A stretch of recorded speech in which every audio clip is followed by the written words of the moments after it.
sinabi ng NEDA na sa ngayon may 64 pesos ka lang, non-food poor ka na. Bigyan mo nga ng idea ang ating mga kababayan doon sa 64 pesos a day based doon sa consumer products. Instant noodles po. Instant noodles. Ano pa? Magkano ba yung instant noodles? Isang pakete po ng usually mga 7 pesos po yung instant noodles. No, hindi.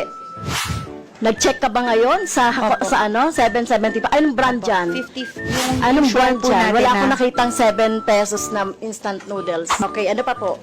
And then kape po, ma'am. Yung 3-in-1 na kape po nasa SRP bulletin din. Magkano yun? Ang kape po usually yung 17 grams ang pinakamababa po, around 18 grams 4 pesos po. 40 pesos 10 centavos. So tingin nyo ba masustansya itong mga pagkain na to? So kung lalagyan niya ng mga gulay-gulay, so yung 64 pesos sa isang tao ay hindi yan magkakasya. Dapat magtulong-tulong tayo dito, no?